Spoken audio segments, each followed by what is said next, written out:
If you feel like life is falling apart, this video was made for you. If you're tired of pretending you're fine while the world keeps crushing you, if you've lost your sense of direction, your peace, your control, stay. Because what you're about to hear might change how you see everything. Maybe you've tried to be calm before. You've told yourself, I'll stay positive, I'll breathe, I'll handle this. But somehow, no matter how much you try, chaos finds a way to break in. You wake up already anxious, replaying everything that's going wrong. You feel like you're refighting invisible fires, and no one can see how much it burns. But what if calm has nothing to do with the world around you? What if serenity isn't something you find, but something you build inside, even while the storm rages outside? 2,000 years ago, a man named Seneca faced betrayal, exile, humiliation, and even the order to take his own life. Yet, in the middle of this chaos, he discovered a peace that no empire could destroy. He learned to master his mind, even when he couldn't control his circumstances. And in this video, we'll uncover his wisdom, his timeless lessons, to help you do the same.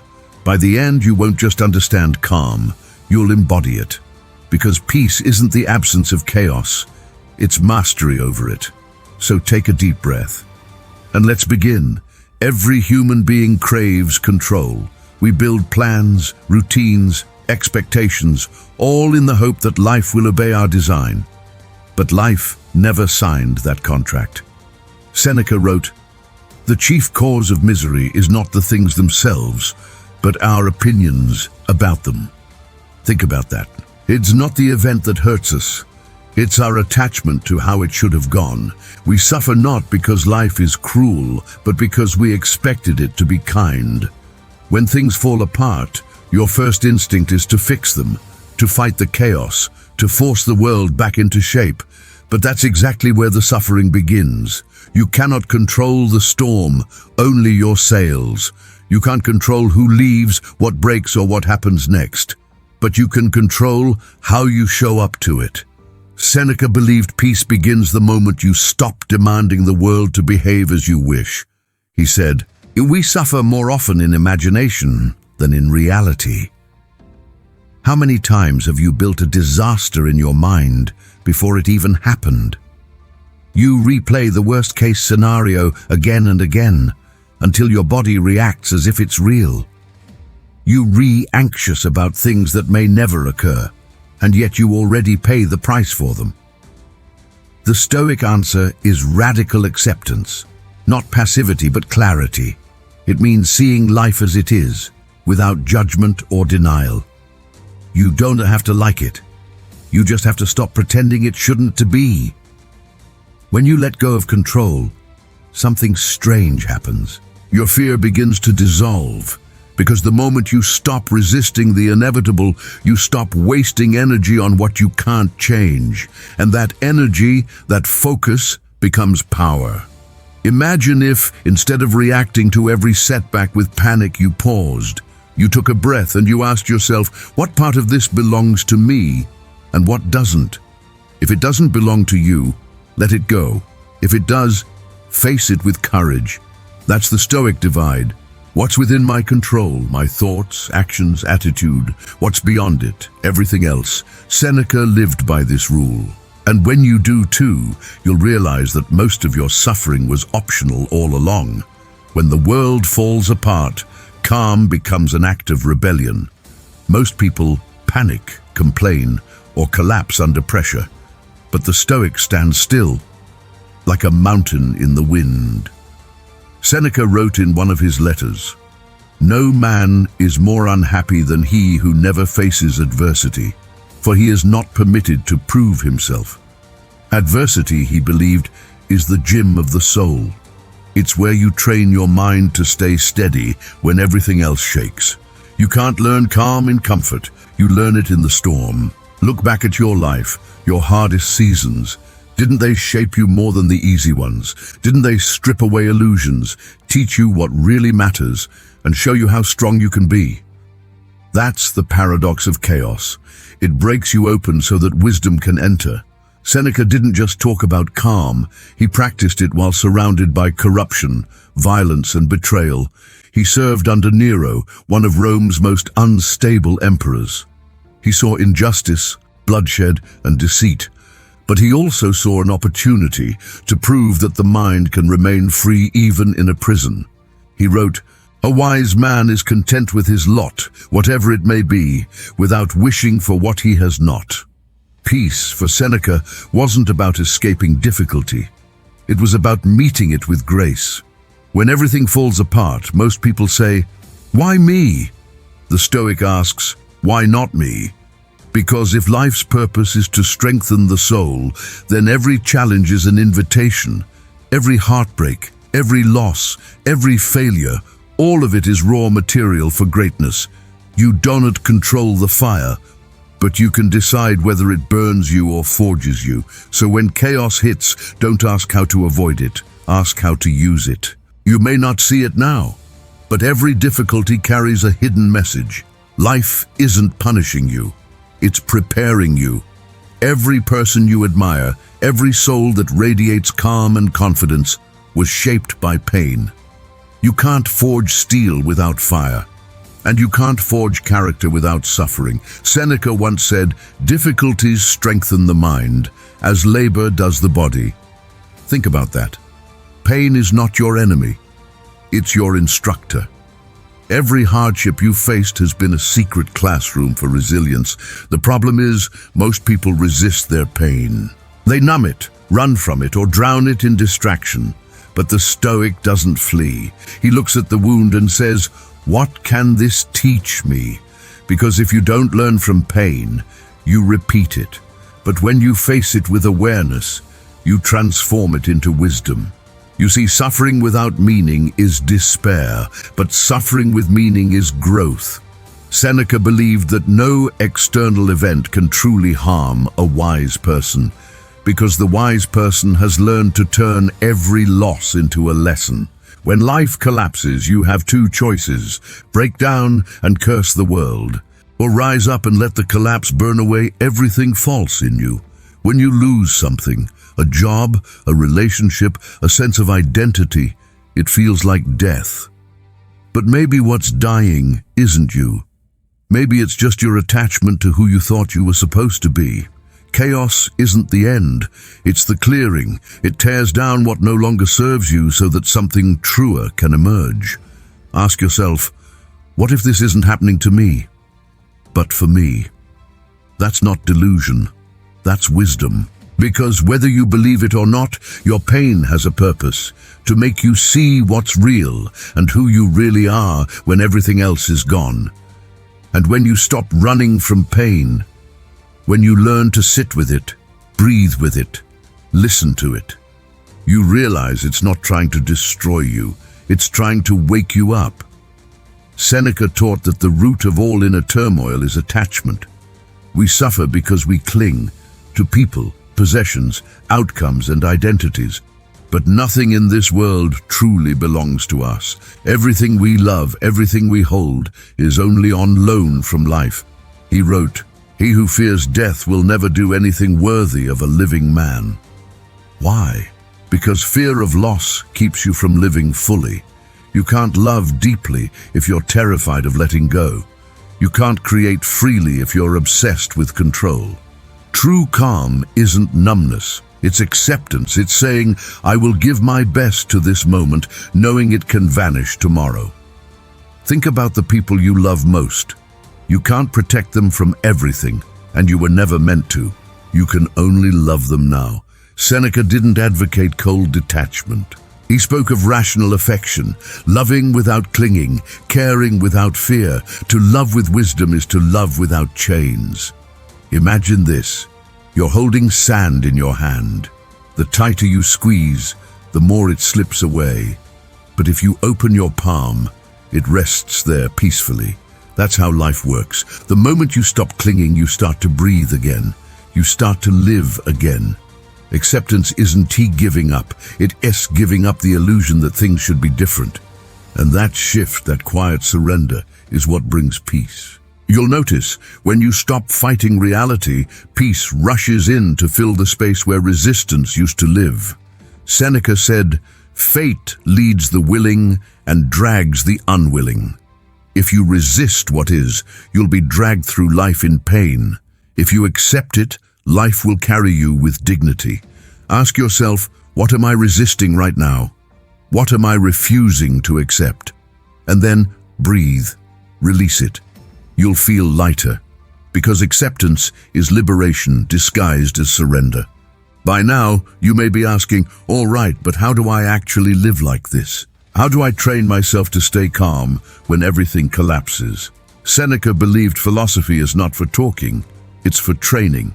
Wisdom means nothing if you can't live it. So let's turn these ideas into action. 1. Morning reflection.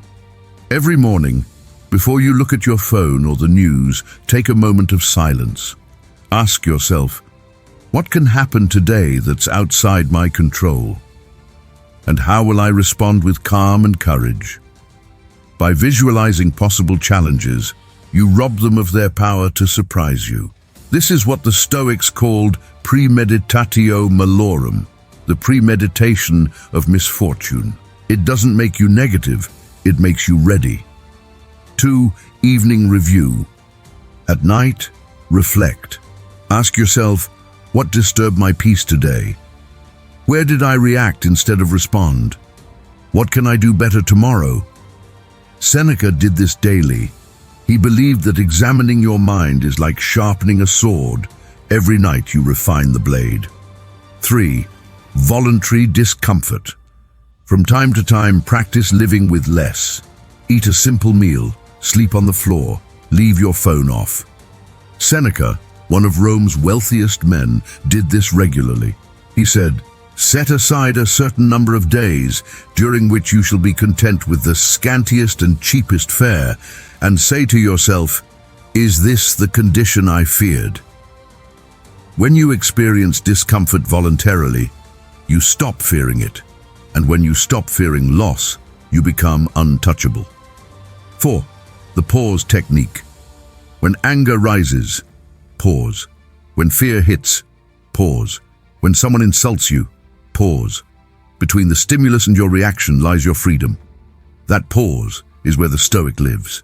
5. Gratitude in adversity. Finally, practice gratitude not only when things go well, but especially when they don't. Every challenge you face is an invitation to strengthen the mind. Every pain is proof that you're still alive, still capable of growth. Gratitude turns suffering into sacred ground. When you combine these practices, reflection, discipline, acceptance, gratitude, you begin to build something unshakable inside you. Not fake calm, not forced positivity, but real, grounded strength. Seneca's calm didn't come from comfort, it came from character. He was a man who had faced betrayal, exile, and the order to die, and yet, even in his final moments, he remained composed. Because he understood the world can take everything from you, except your mind, and when your mind is free, you are free. When everything falls apart, your first instinct is to ask, how do I rebuild? But Seneca would tell you, first, don't rebuild what was fake. Don't resurrect what was already decaying. Sometimes destruction is mercy. Sometimes life tears things down because you were never meant to live inside that version of yourself forever. He wrote, "It is not that we have a short time to live, but that we waste a lot of it." How much time have you wasted clinging to things that no longer fit who you are becoming? Jobs that killed your spirit, relationships that drained your peace, dreams that belonged to an older version of you.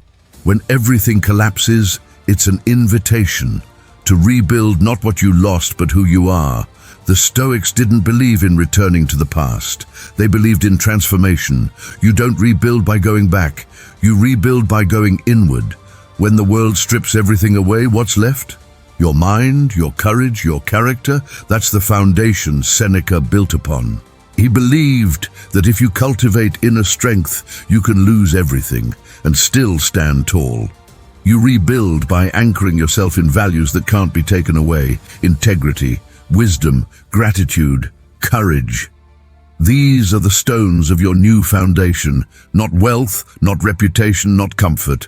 Those are sand, temporary, shifting, fragile. Ask yourself, who do I want to be when the dust settles?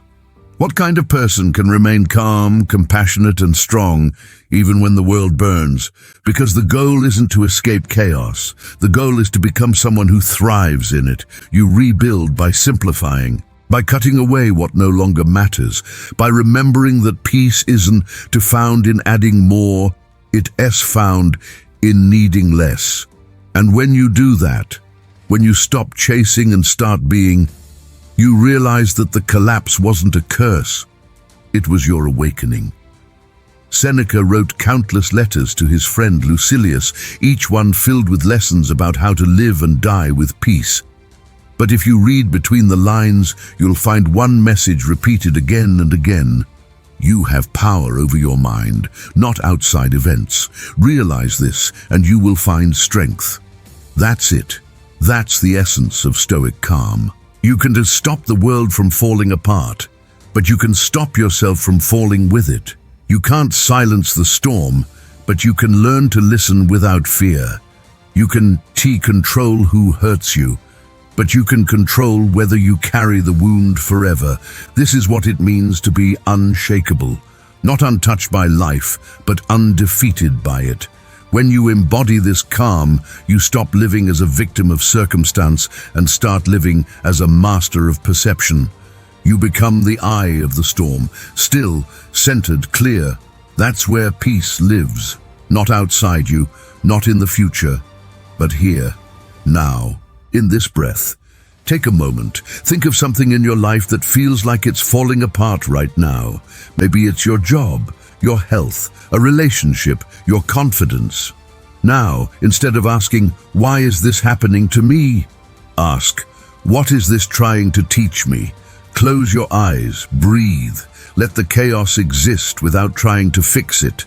Let the storm roar without trying to silence it. And realize you are still here. You're breathing. You're watching this.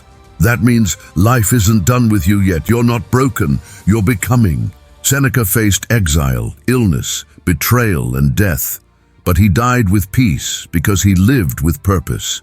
He accepted what he couldn't change and mastered what he could. That's the formula for calm: acceptance, awareness, action. So when everything falls apart, don't run, don't fight.